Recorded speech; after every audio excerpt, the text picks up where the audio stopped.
उत्तराखंड में विधानसभा चुनाव की तैयारी के बीच पूर्व मुख्यमंत्री हरीश रावत ने ब्राह्मण समुदाय के प्रति अपने प्रेम और समर्पण को लेकर बयान दिया है। उन्होंने कहा कि सनातन धर्म, ब्राह्मण और कांग्रेस तीनों का स्वभाव एक जैसा है, समन्वयवादी और उदार। हरीश रावत ने यह भी कहा कि जब से ब्राह्मण कांग्रेस से अलग हुए हैं, देश में असहिष्णुता बढ़ी है और कांग्रेस कमजोर हुई है।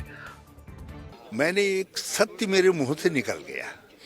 सत्य यह है कि सनातन धर्म, ब्राह्मण और कांग्रेस तीनों का स्वभाव एक समान है। ये तीनों समन्वयवादी हैं, ये तीनों उदार हैं, ये तीनों सहिष्णु हैं। और दूसरी बात ये निकल गई, जरा बात आगे चलते चलते मैंने कहा जब से कांग्रेस से ब्राह्मण हटे हैं तब से ज़रा सा असहिष्णुता भी देश में बढ़ गई है और कांग्रेस भी कमज़ोर हुई है और कुछ हद तक कल तक देने वाला ब्राह्मण जो है आज मांगने वाला बन गया। तो मैंने कहा वो स्थितियाँ बदली हैं। पहले मैंने कहा ब्राह्मण देता था सबको, नहीं, ये मैंने जर्नल सारे राष्ट्रीय संदर्भ में कहा, ये राष्ट्रीय संदर्भ कहा। और उत्तराखंड के संदर्भ में शुरुआत जहाँ से हो जाए शुभम, वो शुभ है। वहीं भाजपा विधायक विनोद चमोली ने हरीश रावत के ब्राह्मण प्रेम पर सवाल उठाया। उन्होंने कहा कि हरीश रावत ने पहले ब्राह्मण मुख्यमंत्री एनडी तिवारी और बाद में विजय बहुगुणा को परेशान किया, जिससे कांग्रेस से ब्राह्मणों का प्रेम टूट गया। मेरे को जो लगता है कि जो कांग्रेस से ब्राह्मण दूर हुआ है, और कम से कम उत्तराखंड के संदर्भ में अगर बात करूं तो उसका कोई सबसे बड़ा कारण रहा है तो हरीश रावत रहे हैं। क्योंकि जब पहला मुख्यमंत्री उत्तराखंड को कांग्रेस ने ब्राह्मण दिया था नरेंद्र तिवारी जी को, नरेंद्र तिवारी जी को 5 साल तक हरीश रावत जी ने चैन से रहने नहीं दिया और उनको अपने 5 साल पूरे करने के लिए 150 लाल बत्तियां बांटनी पड़ी, विवेकाधीन कोष बांटना पड़ा, जमीनें कौड़ी के भाव 1-1 रुपये पर जमीनें लीज की गई। ये सब नरेंद्र तिवारी जी को करना पड़ा और ये इसलिए करना पड़ा कि उनको 5 साल पूरे करने थे।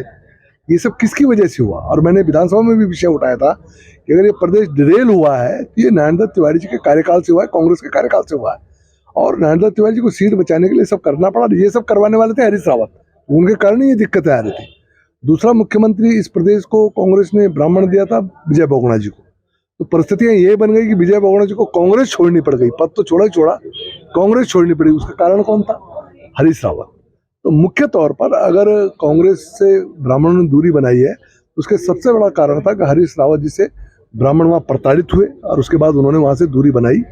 और आज जो बात कहते हैं तो लगता है उनको एहसास हो रहा है कि हरीश रावत जी ने बड़ी जास्तियाँ की हैं उत्तराखंड के साथ में और उसके कारण आज कांग्रेस की दुर्गत हुई है। इस बयान के बाद उत्तराखंड की राजनीति में नई बहस और चुनावी रणनीतियों को लेकर चर्चा तेज हो गई है। श्रीनगर के लोगों के लिए खुशखबरी, ऐतिहासिक रामलीला मैदान अब एक नए स्वरूप में नजर आएगा। आज यहां आयोजित एक विशेष कार्यक्रम के दौरान कैबिनेट मंत्री डॉक्टर धन सिंह रावत ने मैदान के सौंदर्यीकरण और मंच निर्माण कार्य का शिलान्यास किया। करीब 1,71,50,000 रुपए की लागत से बनने वाला यह प्रोजेक्ट रामलीला मैदान को एक आधुनिक और आकर्षक रूप देने की दिशा में बड़ा कदम माना जा रहा है। रामलीला समिति और स्थानीय जनता की लंबे समय से यह मांग थी कि मैदान को नया रूप दिया जाए। अब यह स्थान ऐतिहासिक स्वरूप में विकसित किया जाएगा। जरूरत पड़ी तो परियोजना के लिए और धनराशि भी दी जाएगी। इस दौरान कैबिनेट मंत्री डॉक्टर धन सिंह रावत ने कहा कि नए मंच और बेहतर व्यवस्थाओं के निर्माण से न केवल रामलीला मंचन में सुविधा होगी, बल्कि सांस्कृतिक कार्यक्रमों और सामाजिक आयोजनों को भी प्रोत्साहन मिलेगा। देखिए, श्रीनगर का जो ऐतिहासिक रामलीला मैदान है, हम भी बचपन में यहाँ रामलीला देखने आते थे और आज मेरा सौभाग्य है कि श्रीनगर की जनता ने मुझे विधायक बनाया है। और मैं जब इस साल 130वीं वर्षगांठ पे यहाँ रामलीला के कार्यक्रम में आया था तो हमारे अध्यक्ष जी ने, सारी रामलीला कमेटी ने एक प्रस्ताव रखा था कि इस मैदान में बढ़िया सी दूब लगानी है। यहाँ पे 2 गेट बनने हैं, एक आने का और एक जाने का। यहाँ पे नीचे 7 दुकानें बननी हैं ताकि रामलीला कमेटी की आय भी हो सके। एक हॉल बनना है पात्रों के लिए, जहाँ पे पात्र जो है अपना ड्रेस जो है पूरा क्या करेंगे, तैयारी करेंगे। और एक रामलीला का बहुत अच्छा जो है मंच बनना है। ये सारे कामों के लिए आपने मुझसे 1.25 करोड़ रुपए की डिमांड की थी। जब मैंने डीपीआर बनाई तो लगभग ये 1.25 करोड़ रुपए की डीपीआर बनी है और वो पैसा आज अवमुक्त हो गया है। उसका आज विधिवत भूमि पूजन हो गया है। मैं रामलीला कमेटी का बहुत धन्यवाद देना चाहता हूँ कि उन्होंने मुझको बुलाया आज इस भूमि पूजन में, और श्रीनगर की जनता का भी धन्यवाद देना चाहता हूँ कि अब ये जो ऐतिहासिक मैदान है, यहाँ पे रामलीला के अलावा बच्चे हमारे खेल कूद भी सकते हैं, बच्चे प्रोग्राम भी कर सकते हैं। यहाँ पे भव्य मंदिर भी है, यहाँ पे कोई अगर धार्मिक अनुष्ठान करेंगे तो वो भी कर सकते हैं। और एक आज मैं और कह रहा हूँ कि अगले साल, 1 साल बाद हम JNTI मैदान एक बहुत अच्छा मैदान बनाने जा रहे हैं। पहले बड़े गर्व का विषय है कि आज हमारे वंदे मातरम की भी 150 साल की एक कार्यक्रम यहाँ पे हुआ, और उसके साथ ही हम माननीय धन सिंह रावत जी का बहुत बहुत धन्यवाद करूँगा कि आपने हमारे अनुरोध पे, हमने मांगे थे 1,26,00,000 रुपए, आपने हमें 1,77,00,000 रुपए इस रामलीला ग्राउंड के सौंदर्यीकरण के लिए दिए। मैं इस ऐतिहासिक काम के लिए माननीय डॉक्टर धन सिंह रावत जी का दिल की गहराइयों से स्वागत करता हूं और हृदय से धन्यवाद देता हूं। रूप से हमारा जो सौंदर्यीकरण का है वो स्टेज है, ये स्टेज हमारा कोने में जाएगा। मेरा माननीय मंत्री से ये भी अनुरोध था कि ये श्रीनगर के बाजार में एक ऐसी जगह है जिसमें 5-10 हज़ार की एक कार्यक्रम यहाँ पे किया जा सकता है, लेकिन स्टेज हमारा शुरू में हमारे जो लोगों ने बनाया एकदम बीच में बना दिया, और स्टेज के हर कोने से स्टेज नहीं दिखाई देता है। माननीय मंत्री जी ने हमारा अनुरोध माना और स्टेज अब पीछे जाएगा, ऐसी जगह में बनेगा कि आप मंच ग्राउंड के किसी भी कोने में खड़े होंगे, आपको स्टेज में होता हुआ कार्यक्रम पूर्ण रूप से दिखाई देगा। पिथौरागढ़ के जिलाधिकारी आशीष भटगाई ने आज न्यू बीर शेबा पब्लिक स्कूल के वार्षिकोत्सव में मुख्य अतिथि के रूप में शिरकत की। कार्यक्रम में विद्यालय परिवार और विद्यार्थियों ने जिलाधिकारी का गर्मजोशी से स्वागत किया। इस मौके पर विद्यालय प्रबंधन ने स्कूल की शैक्षणिक और सांस्कृतिक उपलब्धियों की जानकारी दी। जिलाधिकारी ने उत्कृष्ट प्रदर्शन करने वाले विद्यार्थियों को पुरस्कृत किया और अपने संबोधन में कहा कि अनुशासन, समय प्रबंधन और निरंतर परिश्रम ही सफलता की कुंजी है। पिथौरागढ़ में वाइब्रेंट विलेज योजना के तहत चल रहे विकास कार्यों की समीक्षा बैठक आज कलेक्ट्रेट सभागार में जिलाधिकारी आशीष भटगाई की अध्यक्षता में हुई। बैठक में शिक्षा, स्वास्थ्य, पेयजल, विद्युत और ग्राम्य विकास समेत कई विभागों की प्रगति की समीक्षा की गई। परियोजना निदेशक आशीष पुनेठा ने बताया कि योजना के तहत जिले के 48 सीमांत गाँवों का विकास किया जा रहा है। 62 योजनाओं के लिए 5.58 करोड़ की राशि स्वीकृत की जा चुकी है। बागेश्वर के कपकोट तहसील के गडेरा ग्राम पंचायत में एक तेंदुए ने बकरियों के झुंड पर हमला कर 8 बकरियां मार दी, जबकि 5 अभी भी लापता हैं। ग्रामीण पशुपालक हयात सिंह ने बताया कि रोजाना की तरह बकरियों को जंगल में चुगान के लिए छोड़ा था, तभी तेंदुए ने अचानक हमला कर दिया। वन विभाग के वन दरोगा ने कहा है कि कर्मचारियों को मौके पर भेजा गया है। घटनास्थल पर जांच के बाद मृत बकरियों के लिए प्रभावित ग्रामीणों को नियम के अनुसार मुआवजा दिया जाएगा। ग्रामीण अब तेंदुए से सुरक्षा और उचित मुआवजे की मांग कर रहे हैं। हयात सिंह सन ऑफ गजे सिंह अपनी बकरियों को जंगल में चराने के लिए ले जा रहे थे और अचानक से उन पर गुलदार ने हमला कर दिया, जिसमें से 8 बकरियों की लाश अभी तक हमको मिल चुकी है और 5 बकरियां अभी भी लापता हैं। हमने तुरंत वन विभाग को फ़ोन किया और वो यहाँ पे तुरंत उपस्थित हो गए थे और उन्होंने इनके लिए मुआवजा देने की भी बात कर रखी है।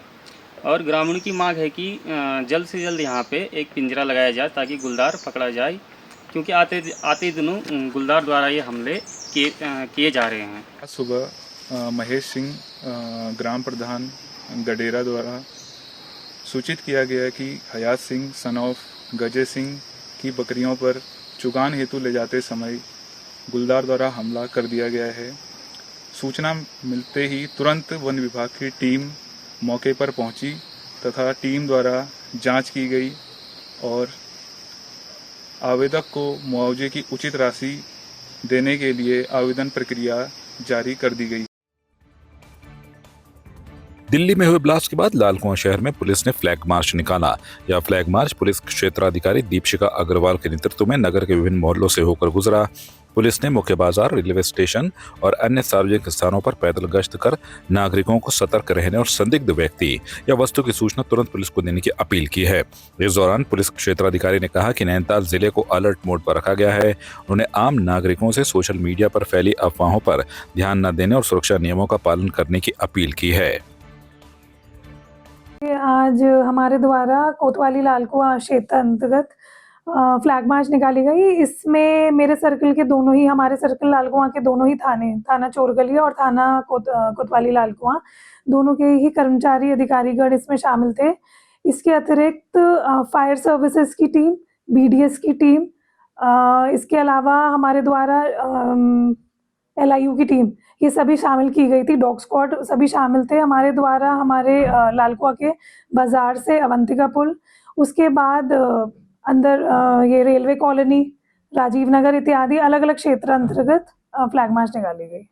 देखिए, फ्लैग मार्च इसलिए निकाला गया है क्योंकि जैसे कि विदित है कि जो अभी बहुत ही दुखद घटना वहाँ दिल्ली में हुई है बॉम्ब ब्लास्ट की, तो उसी के परिप्रेक्ष्य में पूरे राज्य में हाई अलर्ट है।